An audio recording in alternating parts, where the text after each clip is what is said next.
আসসালামু আলাইকুম, welcome to my channel. আজ আপনাদের সামনে একটা ভিন্নধর্মী ভাজি নিয়ে আসলাম।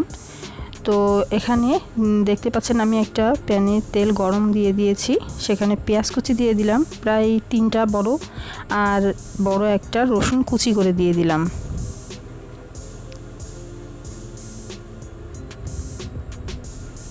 তো এখন এটাকে একটু নেড়ে চেড়ে নিতে হবে।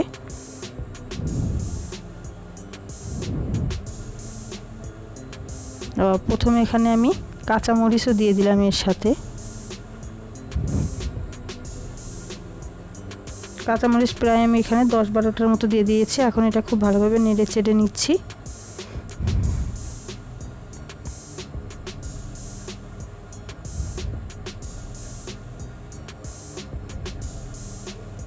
এখানে আমি 1 চা চামচ লবণ দিয়ে দিলাম।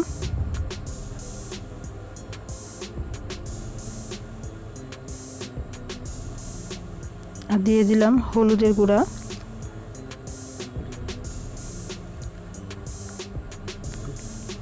এখানে 1/2 চা চামচেরও কম হলুদের গুঁড়া দিয়ে দিয়েছি। আমি এখানে টেবিল চামচ ব্যবহার করছি, এজন্য আসলে বুঝে দিতে হবে আপনাদের। আর এখানে আমি দিয়ে দিলাম চিংড়ি মাছ। তো এটাকে একটু নেড়ে চেড়ে নিচ্ছি আমি। এখানে আমি নারকেলের দুধ ব্যবহার করছি, অল্প পরিমাণে দিয়ে দিলাম যাতে করে মশলাটা তলা লেগে না যায়। এই ভিডিওটি আপনারা না টেনে সম্পূর্ণ দেখবেন, তাহলে আসলে এর রান্নাটার অনেক দেখে বুঝতে পারবেন যে কিভাবে রান্নাটা হয়, আর এর আসল টেস্টটা পাবেন তখনই। তো এখানে আমি একটা তেজপাতা 2 ভাগে ছিঁড়ে দিয়ে দিলাম। এখানে কোনো পানি টানি কিন্তু আমি ইউজ করিনি বা ইউজ করবো না এখানে। আর এখানে আমি দিয়ে দিলাম কাকরোল কুচি কুচি করে। অনেকেই কাকরোলের তরকারিটা পছন্দ করেন না, তো সেখানে আমি এখানে কাকরোল কুচি করে আর সাথে আলু কুচি কুচি করে একসাথে দিয়ে দিলাম। এখন এটাকে একটু নেড়ে চেড়ে মিশিয়ে নিচ্ছি। যারা পছন্দ না করেন এই কাকরোল সবজিটা, তারা অবশ্যই এই টিপস অনুযায়ী ফলো করে রান্না করে খেয়ে দেখবেন, ইনশাল্লাহ সবার ভালো লাগবে।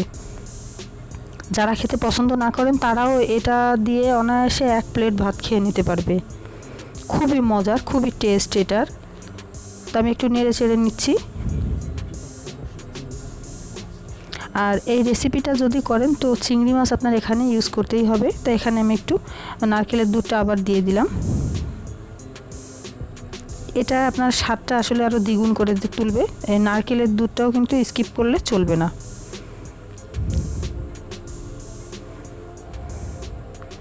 তো এখন আমি ঢাকনাটা দিয়ে একটু ঢেকে দিচ্ছি। খানিকক্ষণ পর, প্রায় মিনিট 2 পর আবার একটু নেড়ে চেড়ে দিব আমি এখানে।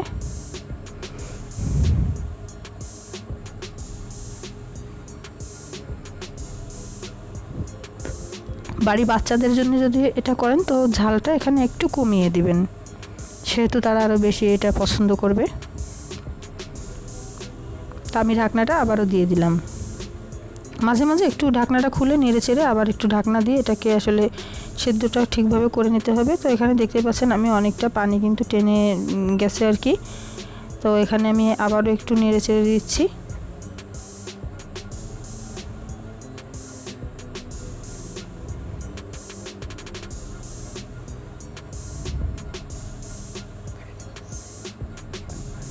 এখনও এটা কিন্তু ভালোভাবে শুকিয়ে যায়নি, এখন দেখতে পাচ্ছেন অনেকটা শুকিয়ে গেছে। এভাবে আস্তে আস্তে জালটা কিন্তু অনেক বেশি হাই হিটে রাখবেন না, লো ফ্লেমে রেখে এটা আস্তে আস্তে ঝোলটা টানিয়ে নিতে হবে।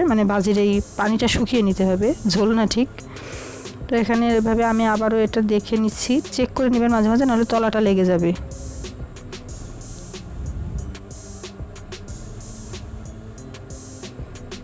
তো এখন এটা প্রায় হয়ে আসছে।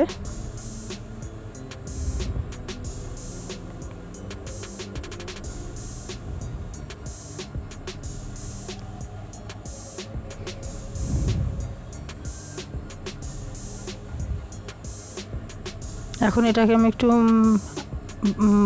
নেড়ে নেড়ে দিয়েছি যাতে করে তলাটা লেগে না যায়।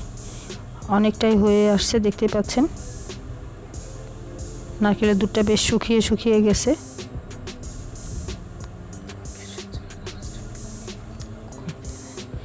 এ সময় খুব ভালোভাবে খেয়াল করতে হবে যাতে করে চুলার হিটটা একেবারেই কম থাকে।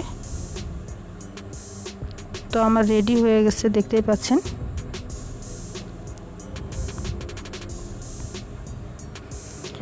তো বন্ধুরা, ভালো লাগলে অবশ্যই একটা লাইক দিবেন, কমেন্ট করে জানাবেন, ভালো লাগলে শেয়ার করবেন।